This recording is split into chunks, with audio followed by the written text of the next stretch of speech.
All right, I think we can begin. And I'd like to extend a warm welcome to everyone who's at the live session. We are recording this webinar. This is András Bonnet speaking from Brussels, and I have the pleasure to welcome as well Thomas Williams, who is our partner, coach, and trainer for many webinars and individual coaching sessions. So the way this Q&A session will go today, just a few words on housekeeping, is we suggest that you turn on loud and clear your headphones or your computer speakers, disable any instant messaging software, turn off your phone or put it on mute, or make sure that you are completely comfortable and not distracted. Maybe prepare some snacks or water, because we'll be spending 60 minutes answering all of your questions to the best of our abilities about the European Commission's internal competition. So the rules of the game, so to say, is that you can type any question related to this competition, or broadly speaking, preparation methodology or best practices, technical questions, technical information, or anything that's on your mind that we could possibly help with, and we will share with you our expertise live right now. Whatever question we might not be able to answer right away, or if there are many questions that we didn't have time for, we're going to send you a follow-up Q&A note, or perhaps post it on our website to look up. We will look up these questions and make sure that no question is left unanswered. So this is a photo of the two of us, myself and Thomas. And by all likelihood, you should see at the bottom part of your screen a chat box where you can enter your questions, and we will be screening those and looking at those and answering, whether myself or Thomas, depending on whose expertise it falls into. So I encourage you already to grab your keyboards and type your questions, and we'll be then going through them and answering them as we can. So please feel free. I see that many of you are typing right now, so please go ahead and ask those questions. And as I said, we're happy to discuss issues related to the exam, the competition itself, or other. Maybe just one word. Make sure, Thomas, if you could just say a word of hello, and then we'll get started with the answers. Hello, good afternoon. Thomas Williams here. Looking forward to your questions. All right, excellent. Thank you so much. So here's our very first question from Regina, asking what are some good materials to prepare the test in French? Well, obviously we are very biased here because we are selling good materials in French. So our products in terms of webinars, we have methodology webinars in French as well, done by a seasoned expert who has drafted many of the questions that are available on the website. So we have both webinars, and we also have a large number of online tests. So I think over 800 questions, whether it's verbal reasoning, numerical reasoning, situational judgment, or abstract reasoning. Next question, do you have any information about differences between the CAST competition and the 85 competencies? Well, the CAST competitions are somewhat different because these are usually much more limited in their scope as an exam compared to the 85. So in most cases, when a CAST competition is launched, they would not be testing competencies in the first place, because it would be limited to the psychometric tests, so abstract, verbal, numerical reasoning, sometimes situational judgment, but in most cases it would not have the oral presentation or the in-person section of the exam. Now obviously there's a caveat that we need to see the notice of competition, so I'm giving you the main rule, but for 85 competitions, the one that everybody is so much waiting to be launched, this is independent of the European Commission's internal competition. I mentioned here the 85, the open one, where everyone can apply. So for those, there's always an assessment center with the 7+1 competencies. Next question, do we have materials in Swedish? Not yet, but if we see a demand for that, we will work on that. Right now we have 14 languages covered, from Greek to Portuguese, Dutch, to say the latest ones, Bulgarian, Romanian, and many others. Swedish is not yet there, but hopefully we can get to it fairly soon. I can see your camera is working. The camera is not turned on purpose because this is more about the substance than looking at us with our headsets on. So I think it's we decided not to use the camera right now. Any suggestions how to prepare best for the situational judgment test, except the questions included in the EU test book? Thomas, maybe you could answer that question. What are your tips for situational judgment test taking best practices? Well, certainly practice, practice, practice. I think that that the book is very good for getting some basic tips and strategies, and of course the methodology, and of course there's some practice there as well. But what I find, and from feedback from candidates that I've worked with, they've said too that it's really through practice that they notice the recurring themes, the typical sorts of answers that seem to work best. So I hate to tell you the sort of harder way to go about this, but I can't emphasize practicing and practicing regularly enough. For situational judgment, perhaps you could mention some background reading or any sort of I wouldn't say shortcuts, but something that would work well. Apart from identifying these trends? Well, I know that there's a very good set of suggestions for background reading in the Ultimate EU test book, actually. So I would refer you to that part and see what books, what kinds of books you could look at there. Yeah, and I mean, one background reading we always recommend is the Code of Good Administrative Practice, which is available online. It's a European Commission document. It's familiarizing yourself with the Commission's expectations. So in terms of the cultural context in which a situational judgment test operates, that's very important to understand the value sets based on which you need to make your decisions in terms of which answers and which course of action you would choose. That's right. That's basic reading, and of course also the staff regulations. Not to read them necessarily too carefully, but to go through them, sort of skim them, and get a sense of what the priorities are there. Very well. We might come back to the situational judgment test later if there are other questions around it. But for now, let's go with other ones. There are a few technical questions that I see here. Materials in Greek. Well, we have verbal reasoning in Greek. If you have a specific request, the type of information you need in Greek, please send us an email and make sure to mention that it's passed on to me as Andras, so I can look into it and we can perhaps develop. But we certainly have a large number of Greek verbal reasoning tests. And then, do you know if there's going to be an AD competition? Well, again, this question is not directly related to the internal competitions of the Commission, but all I can say, not because I don't want to say, it's just the information is very limited that we have, is that most likely there will be competitions, and most likely we'll hear some updates in the next week or two. This is with the caveat that it's just rumor. We heard it, but it's from people who called up EPSO, and that's the information they were told. So we are hoping that the AD competitions, the open competitions, will be launched fairly soon, or at least announced fairly soon. Okay, here's one. Thomas, this is probably for you. So in verbal reasoning preparation tests, the questions seem all the same. So they are repeated, as far as I understand. Only asked which one of the following answer is correct, and others have a variety of questions. I'm not sure I understand what you mean in this question. Thomas, what's your impression or some ideas about verbal reasoning tests? I'm scanning through the questions. Can you tell me the name of the person who asked it? Yes, it's Concetta. Yeah, I see. Excuse me if I don't pronounce the name properly. Let's see. It's Bob. Yes. Bob, I see. Yes.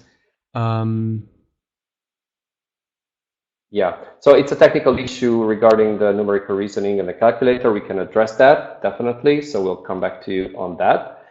Let's go back to more substantive questions. If there's any specific material for profile tests, so profile for agriculture, environment, and earth sciences.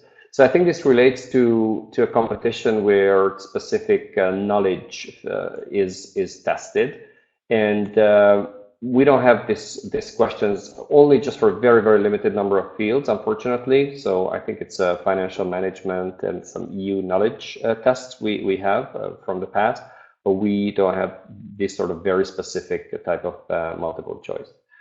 Thomas, here's a good methodology question to you. There's a few tips about abstract reasoning. What do you tell candidates when you're coaching them or when you're running a training course in terms of how to approach abstract reasoning problems?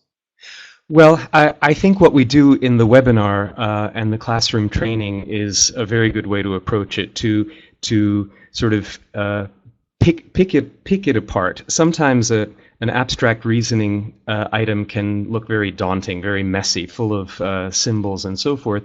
But if you can separate the three or four, usually 3 or 4 building blocks, and just focus on each one, and as you focus on each one, looking at the pattern for each one, then try to eliminate answers along the way, what you'll find then is that very often, if you've got, say, 4 building blocks there, it's enough maybe just to look at 3 of them, and you've already got, you've managed to get the right answer.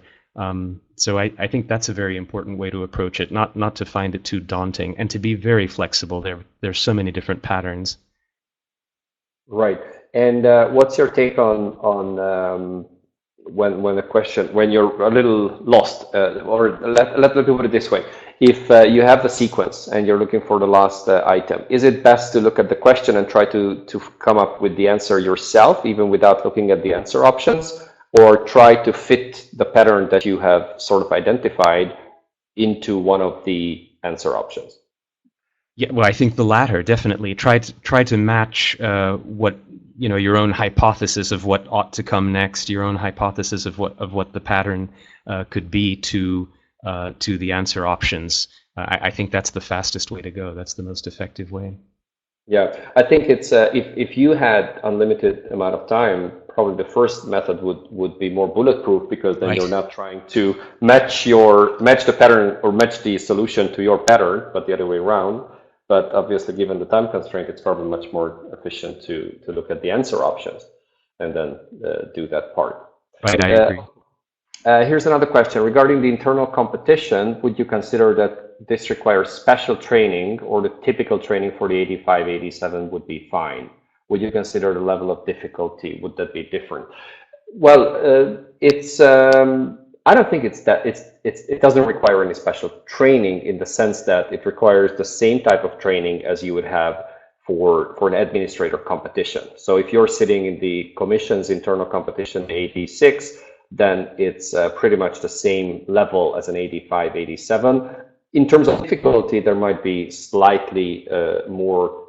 It might be slightly more difficult than an 85, because the level of the 80 competition, it kind of relates to the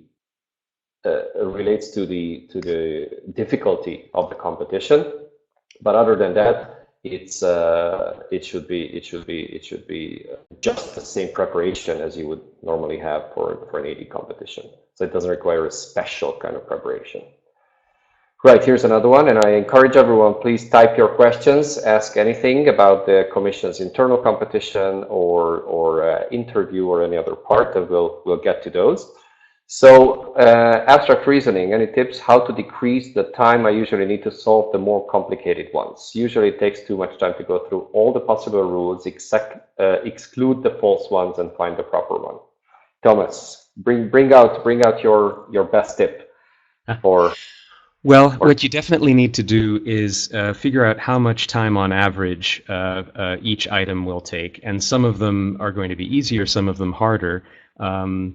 If you can, certainly the easier ones you'll get through more quickly. You'll then have that much more time that you need for the harder ones. But I think going back to what András said, looking at the answer options first and sort of letting the hypotheses you form about what the different patterns could be based on what's actually available. So I think that's the best way to go. And again, I hear from candidates that even on so the ones who sort of had nearly panic attacks about abstract reasoning early on, if they practice a lot, they just naturally get more accurate and faster. So that What again I is think is your key. in your experience, do candidates who have a lot of practice behind them, would they look at an abstract reasoning and just kind of see the pattern, or does it require a lot of thinking and cognitive process to really find out what could be the pattern? Well, what I've been fascinated to find is that with people who, again, have started from zero and then after a month of regular practice have come back and said, okay, I feel a lot better about abstract reasoning, we'll go over a few items, and they seem to have an intuitive sense about what the pattern is, what the right answer is, even if they can't really explain it. So that may not be how everyone operates, but I think one can find, as one gets used to doing anything, speaking a language, driving a car, you just end up doing it, and you don't need to analyze it as much anymore, and that I makes think it that's faster. I think that's a very good analogy because since well you're an expert in the linguistic area as well, so I think it's just like learning a new language where in the beginning you have separate words that you're trying to memorize, and after a while these words get connected in your mind and visually, and they all of a sudden they just make up a sentence. And it's probably abstract Absolutely. reasoning is exactly the same thing where you just have those separate blocks, but after a while you look at it and you feel as a look at them as a sentence. I don't Right. know. Does that analogy hold? Well, what do you I think? think it really does. Yes, you just end up doing it naturally without thinking twice about it, without analyzing, what part of your sentence the verb is in, or what have you. Absolutely. And as I say, this is what I'm hearing from candidates. It becomes second nature. Right. Well, and then in terms of the rules of the commission's internal competition, as you know, the abstract reasoning, the scoring of the abstract reasoning is combined with the verbal reasoning. So even if you might lose a few points there, you can still overall make it up with a solid performance at the verbal reasoning. That's Right. right. Next Just to be question. clear, that's Sorry. that's for the SC2 and the AST2 competition. That's absolutely Yes. right there. Yeah, Yeah. it's a That's bit different for 86. Uh-huh. yes, exactly. Sorry for Sorry. not pointing it out. Thank you. And then next question. So any general tips on how to approach verbal numerical reasoning would be appreciated. Thomas, what do you say for this? For any tips on how to do verbal and numerical reasoning? Right. Yes. A few Right. ideas that you usually share with course Yes. participants. Well, certainly. So that's sort of two big questions. With verbal reasoning, it's I think something that I always tell people is that it's important to, though it looks like some kind of a reading comprehension test of the type that so many people have seen in so many languages, it really isn't that. And so you need to you don't need to understand the whole text. You just need to look at the statements first and see which one is closest to some fact or set of facts that are in the text. So practically speaking, I would say read the statements first and then skim the text to find what sentences or clauses are relevant there. You don't need to understand the whole text. So I think that's very important. Though it looks just like a reading comprehension test, you need to look at it rather differently. You need to leave outside information out, just focus on the statements and just the text. So I think those are some of the important bits there. For numerical reasoning, definitely review the half a dozen or so basic mathematical operations that you must have under your belt, and it should be nothing new to you. It's all stuff that we've all done in primary and secondary school, but maybe some of us need a bit of a review there. So definitely start there, and yeah, and don't be overwhelmed by the sort of sea of data. Be really strict about reading the question and then looking at the chart and noting just what those three or four values that you need to deal with are. I And think yeah, so I think those are some of the essential tips. that I Sorry can to interrupt. Go So ahead. I was just going to back up what you said in the sense that for the numerical reasoning, I think it's essential really to revise the basic mathematical operations, as you said, because obviously we all know to divide and multiply, etc., but it might be a little rusty, so it might not come so fast. It might not happen at the appropriate speed that would be required. So really refreshing these core mathematical operations is very important for you to save time. Not because you cannot do it, it's you might not be able to do it as fast as it's needed. And then quickly identifying the right thing and not mixing up the operator and the numerator in a division. This is all essential for a precise and accurate answer. And I think your point for the verbal reasoning is usually there are two schools of thought. I think, where some people say, well, read the question first and then, or read the answer options first and then the actual passage, the text, or do the other way around. But whatever your preferred way of going about it, it's still vital not to get very detailed and bogged down when reading the text passage. Because if you read it as a novel, or you read it as a serious scientific article, it's going to take far more time than it normally should. So it has to be a fairly superficial reading instead of a deep reading. Thomas, That's would right. you agree with that? I agree absolutely. What those who would say read the statements first and then read the text would point to is that reading the statements first helps you to focus on what bits of the text to look at more carefully. But at the end of the day, what András says is absolutely right. Don't get bogged down by it. Don't. Some people find certain kinds of subjects a turn off, and then their eyes glaze over when it's a text about chemistry. So it's not a text to enjoy or to learn from. It's just a means to an end. And as András said, don't get bogged down. Don't spend too much time on it. Just get the answer and then move on to the next item. I think another very important point when it comes to verbal reasoning is to be aware that there are different types of answers, meaning that among the answer options, it's not, so the point is not that one of them is going to be correct and all the three others will be incorrect. Well, that's true, but the three will be incorrect in different ways. So some answer options could be incorrect because they have insufficient information. They don't have all the information that would make them a valid, correct answer. Other answer options might be outright incorrect because they state something that clearly contradicts the statements in the original text. And other answers might just be you don't know because it operates with assumptions, something that was simply not mentioned in the original text, and it just assumes things which were not there. So this is to say that just because an answer is incorrect, they're not incorrect in the same way. And if you're aware of these types of, I don't know if that's a word, incorrectness, if you're aware that they're not true for various reasons, it might be easier for you to identify these patterns. Whereas if something is true, then it doesn't have the traits, the characteristics of any of these, meaning it doesn't operate with assumption, it doesn't contradict information, it doesn't work with other types of assumptions, but it just simply in and by itself contains a true statement that's reflected in the original passage. That's right. And sometimes what makes an answer option wrong is maybe one little word, like never or always, or the difference in verb tense between this will happen as opposed to could happen.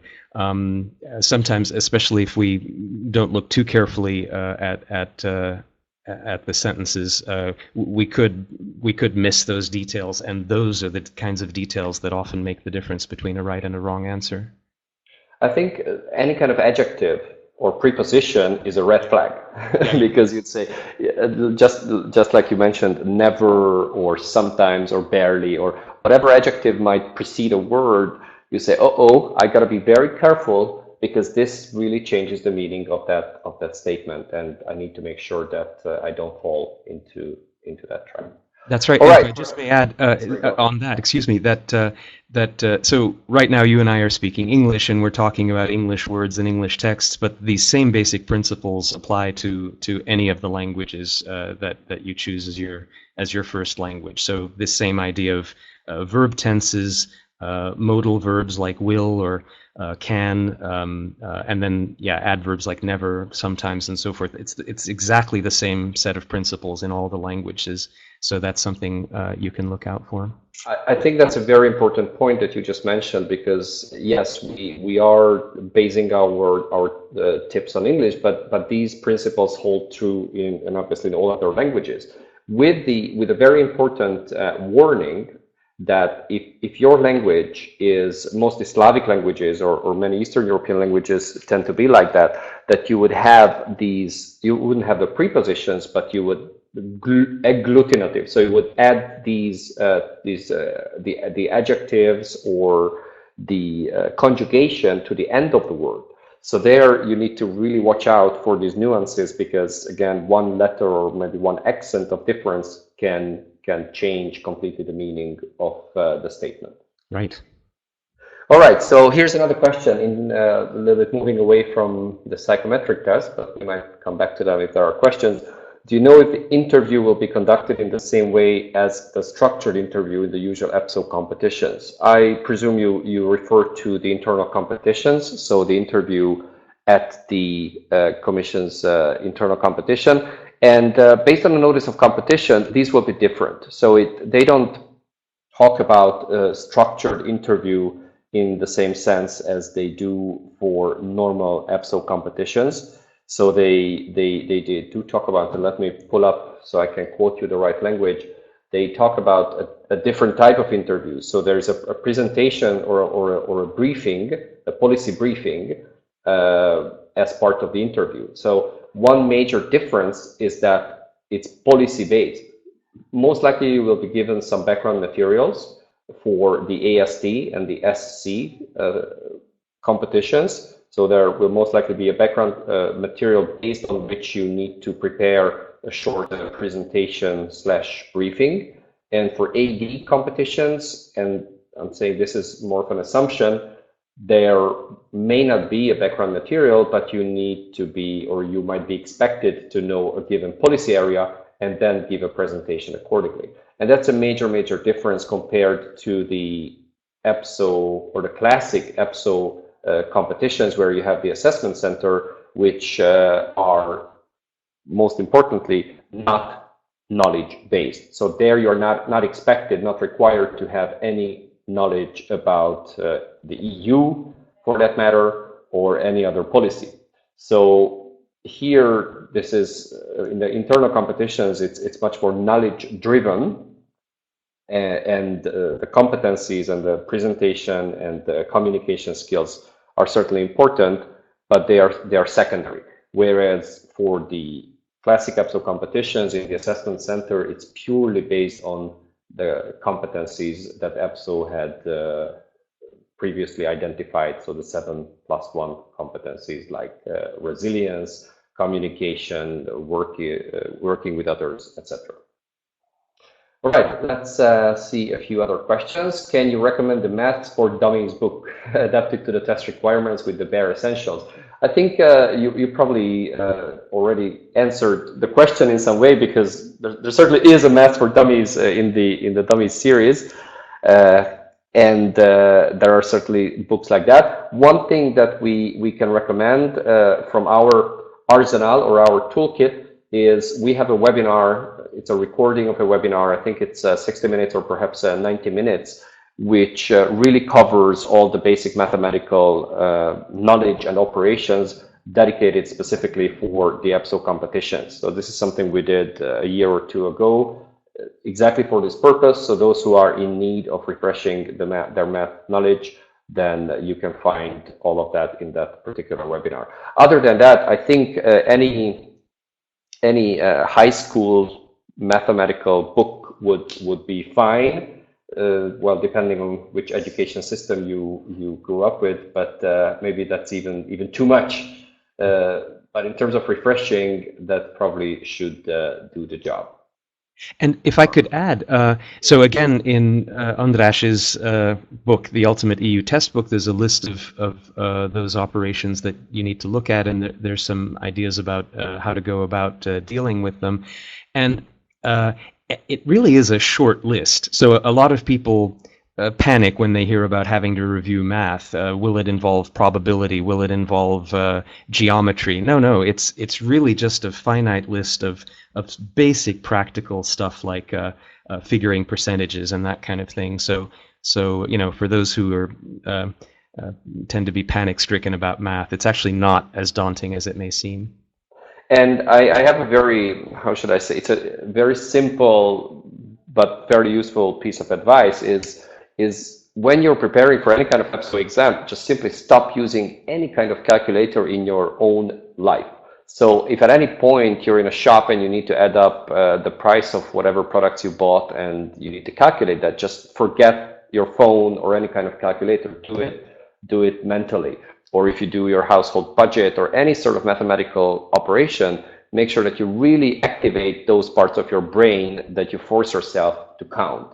And that helps, that definitely helps, because again, this is like riding the bicycle. It's not that you would forget it, but it gets a little rusty and you're a little unbalanced when you do it after a long time. Right, Thomas, question for you. Would you have any special tips helping to select the least effective solution in situational judgment tests?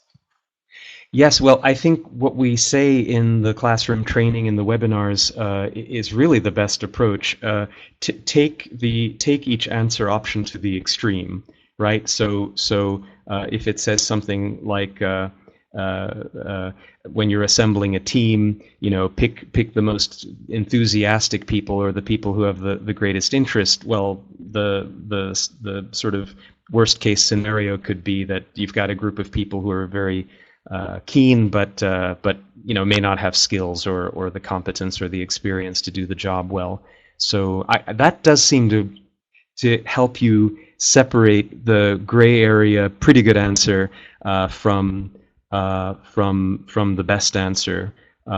Sorry, was the question how do you find the least effective? Was that the question? Yes, see. Absolutely. And right. and I agree with you that this is a good way that you.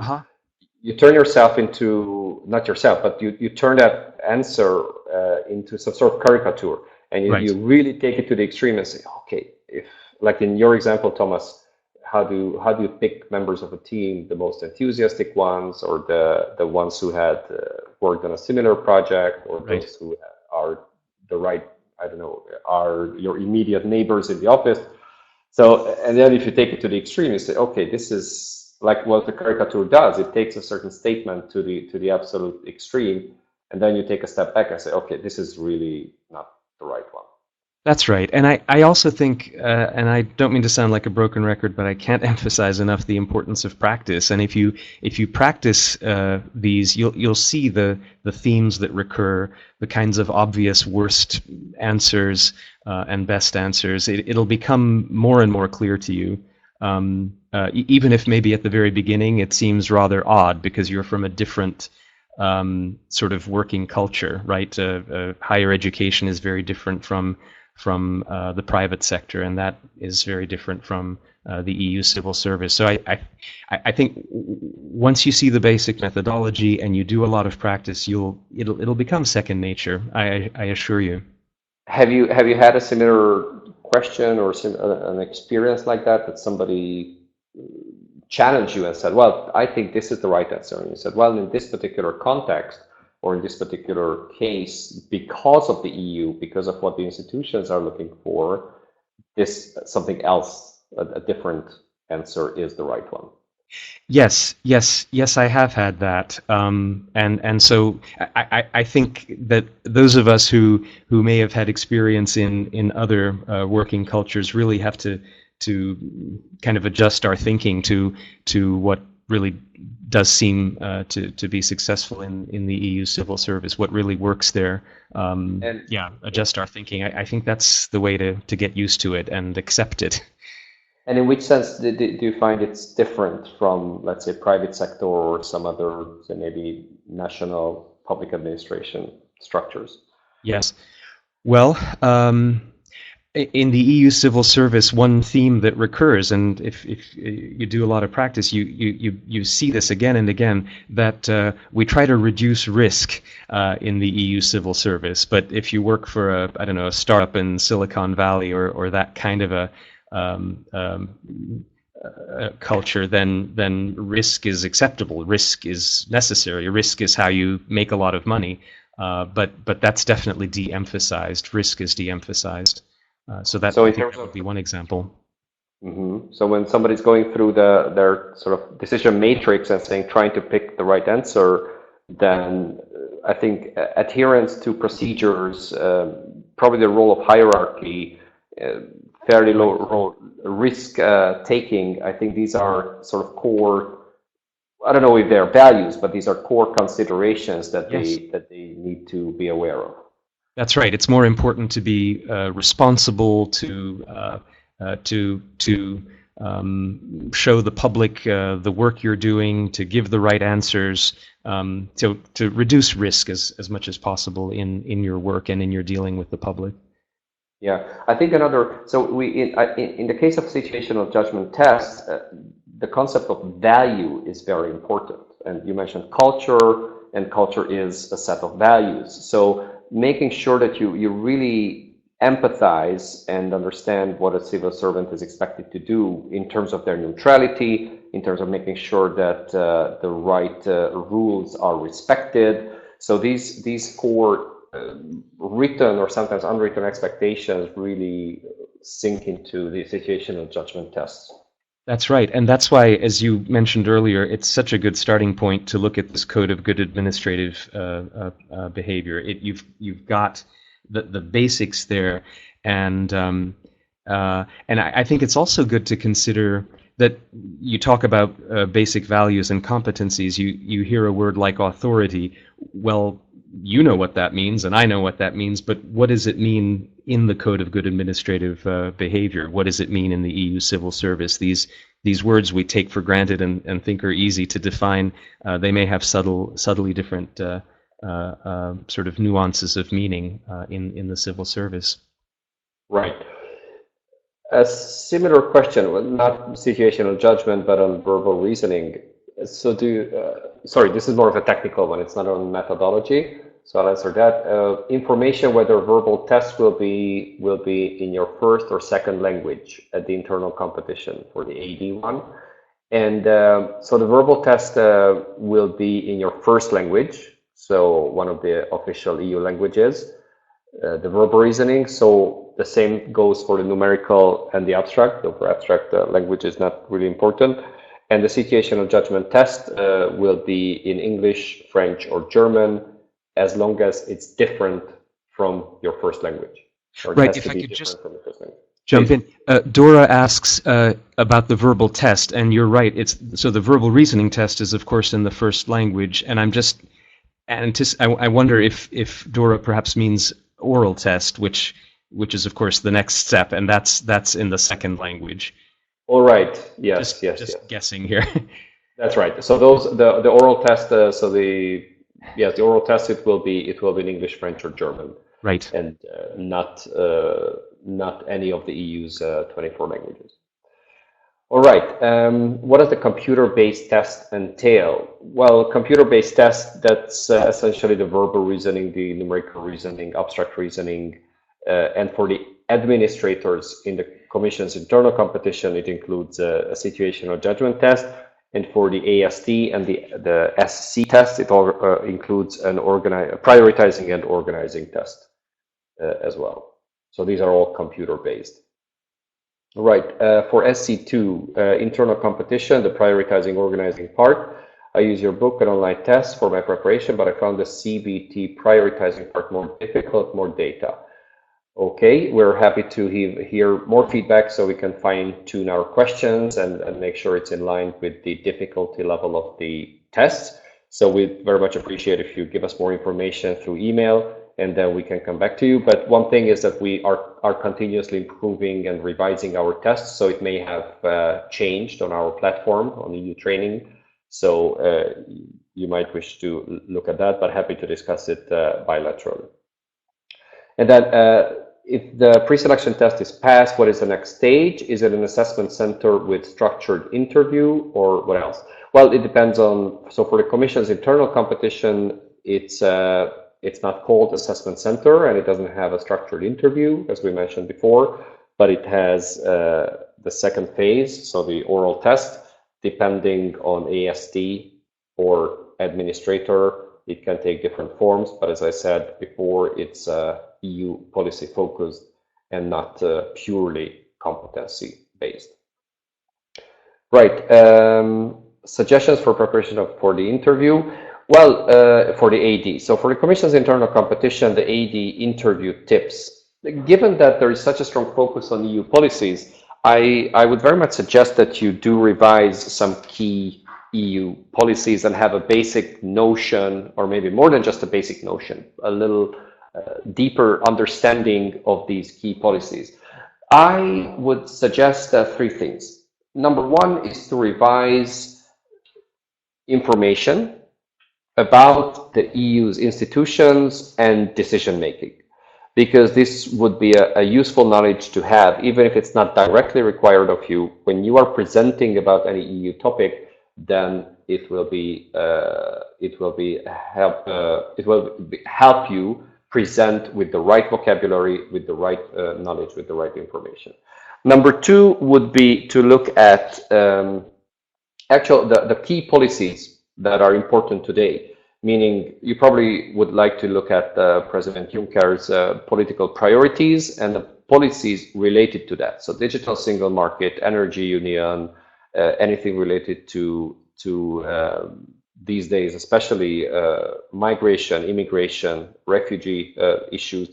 So you could look at very good briefings or short summaries on the respective commissioners' websites or the respective DGs, directors general's websites, where you can have FAQ documents. So frequently asked questions.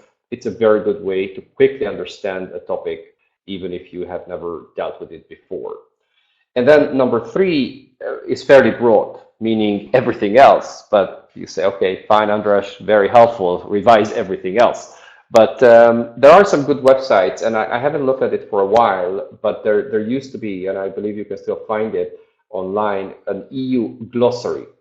So if you just Google EU glossary and look for it, you should be able to find it. It's on the Europa.eu website. And I don't know how updated the information there is, but it definitely used to be a very, very good resource where they would summarize key areas, institutional and political and policy-making areas that you can quickly understand a certain topic. And then there was actually, that's the plus one in my list of three.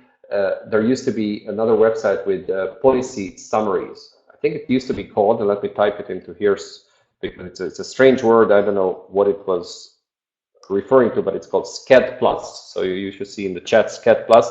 If you Google that, you should be able to find it. Again, I don't know whether it's been updated in the past year or two, but it used to be a fairly good resource on most EU policies. So you could look up the basic concepts in the energy policy or environment or trade or anything else.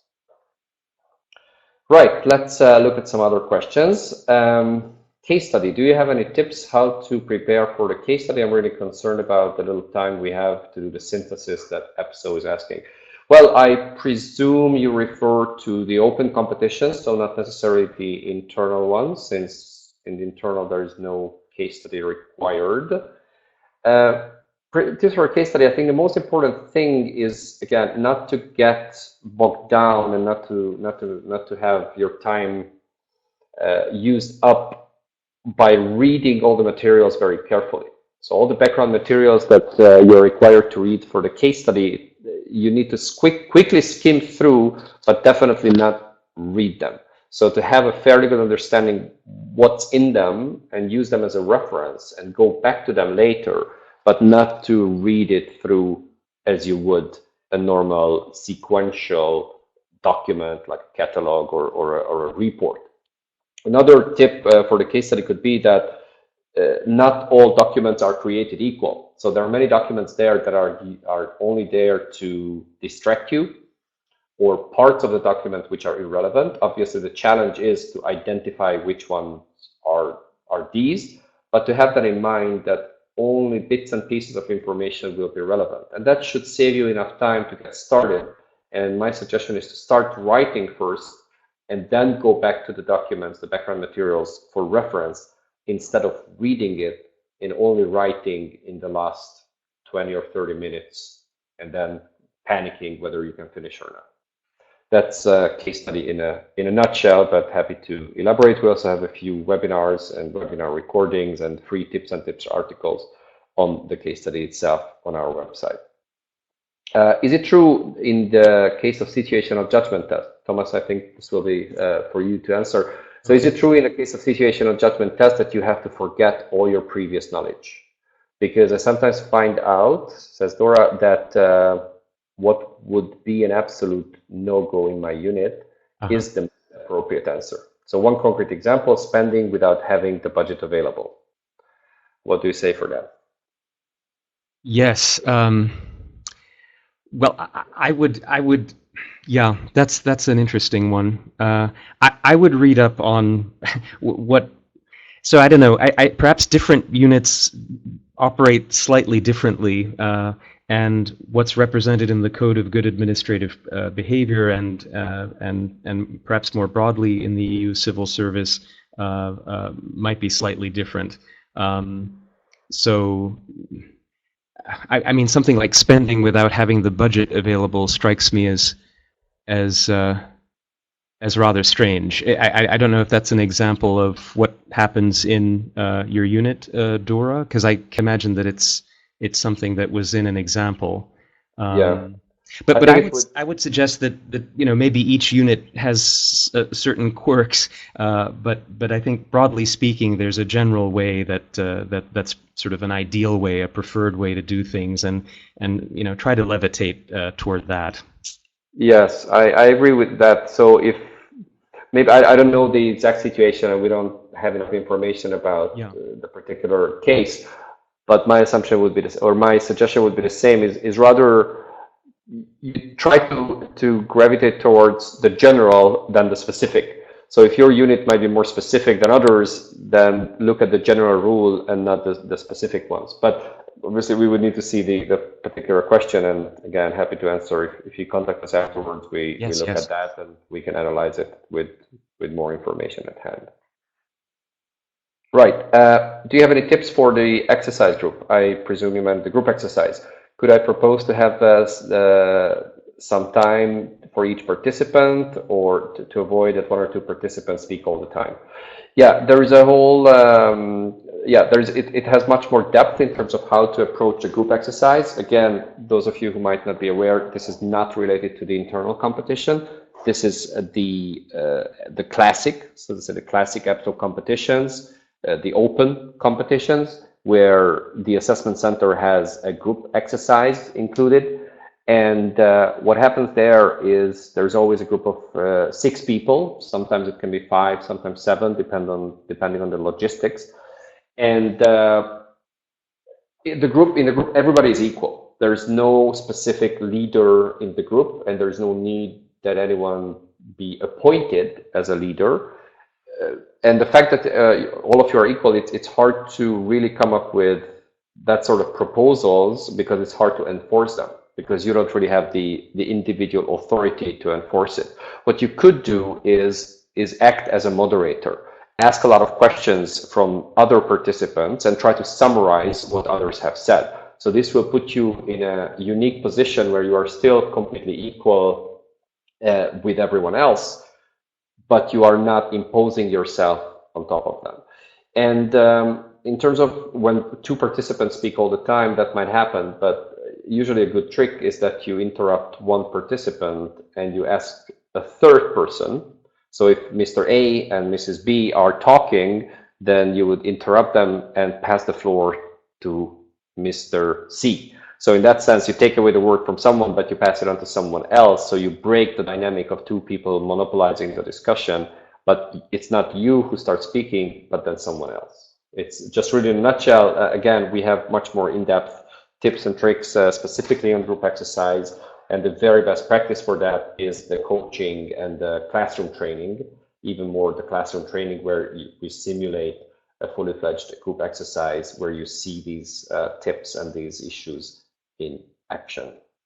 Right, we have about 10 minutes left, so we'll try to answer a few more questions. And if, as I said before, if we don't have time for everything, we'll come back to you in a short note. But we'll be sending out a recording of today's Q&A, and we'll most likely do a transcript as well. That will take a few days, but we'll send that out as soon as it's ready. So let's see what else. Thomas, maybe you've spotted a question I haven't seen, but I'm also scanning and looking at. I see one for the prioritizing and organizing test for the SC2 and the AST2.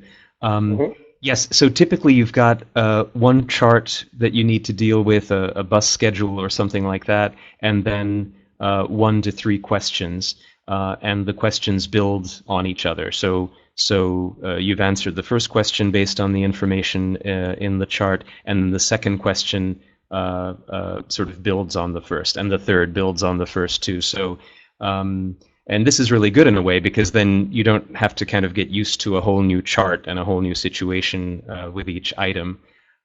So yes, that's what typically happens. You usually have 1 to 3 items, 1 to 3 questions per table. And is there a total of 24 questions? Typically, that's the number we were given this time around.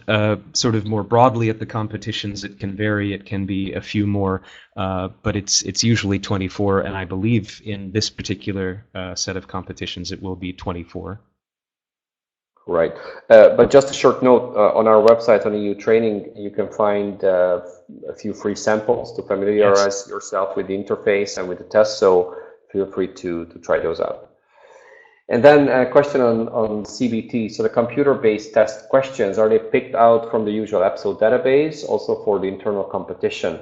Yes, so they will be picked from the EPSO database because the notice of competition mentions that it's the selection board, which is a unique group of people who really supervises a given competition. So for the Commission's internal ones, there are 3 separate selection boards, one for each. So one for the AST and SC2, another one for the AST2, and another one for the AD6. So the selection boards are the ones who actually pick, obviously cooperating with EPSO as an institution, the level of difficulty questions that they will be using for the CBT. Because just to give you a little bit of peek behind the curtain, when we are creating these sort of psychometric tests, so the abstract, the verbal, the numerical reasoning test, we are very careful to decide the level of difficulty of these particular questions. So for instance, when it comes to an abstract reasoning, you could have an abstract reasoning test with 2 elements moving around, but you could have one with 4 elements moving around. And obviously the one with 4 elements is much more difficult than the one with 2 elements. So it's up to the selection board to decide the level of difficulty for each competition. And as you can guess, for the SC and the SC2 and the AST competition, the level will be much less difficult than it is for the 86. So it's a long answer for a short question, because the bottom line is yes, they will be using the same database, but then again, the allocation of the difficulty will be according to which competition we're talking about. How much time passes between taking the pre-selection stage and the second stage, the oral test? Weeks, months? Well, I think it's not as time consuming as for the open competitions. So for the internal competitions, the exams will start, if I'm not mistaken, on the 10th of May, so in less than 4 weeks. And once the pre-selection is done, again, this is just an assumption, the interviews will be happening in September. And then probably before the end of the year, the reserve lists will be done. So it's a fairly speedy process. Of course, depends on your perspective. Speedy could be a couple of days, but this is the kind of timeline that you can most likely expect. Right. Anything I missed, Thomas? What I is think starting on 10th of May? Bob Didn't catch it. asked a quick question. So for verbal reasoning, numerical reasoning, and abstract reasoning on all these tests, it's in the first language, your mother tongue, and then the rest of it is in your second language. So if you're doing 86, the situational judgment test is in your second language, and then everything in the oral test is in your second language as well. If you're doing one of the other two tests, then it's organizing and prioritizing that's in your second language, and then the oral test is in your second language. I hope that answers your question. Right.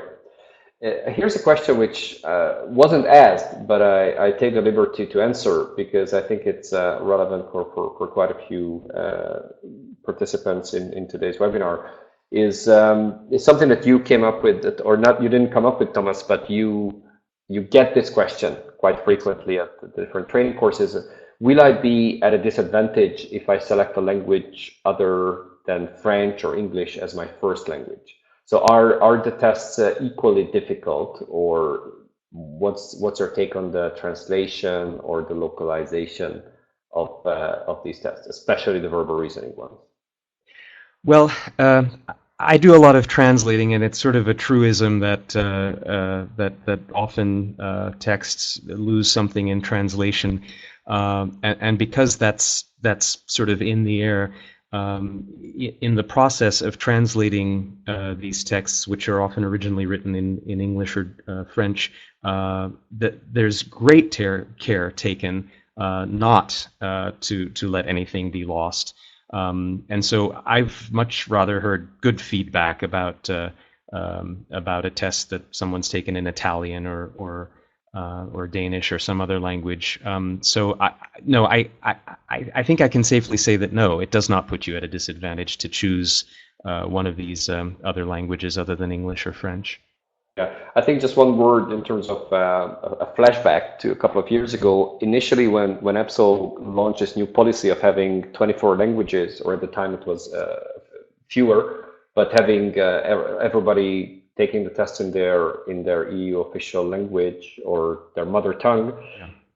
At the very beginning, the quality of the test wasn't very high, unfortunately, and that situation has been remedied in the meantime. So what you said, I think it stands today. Wasn't always the case, but to their credit, they did improve the quality of the verbal test.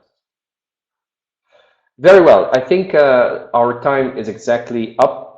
Given that we've spent about 60 minutes answering the questions. Very, very good questions. We really appreciate that. And I hope we could give you some good pieces of advice and good ideas. So thank you again. And as always, if you have further questions, please feel free to send us to them through our contact form or in any way or through any channel that you can find us through. So we'll be happy to answer those, obviously free of charge, and usually within 24 hours. And we'll be sending you the recording, the transcript fairly soon. And we will probably collect a couple of useful links or look at other resources we can share with you, or perhaps point you to a few free tips and tricks articles or ebooks that are available on our website, and you may have not come across these or you haven't found them. So you'll be in good hands for your preparation.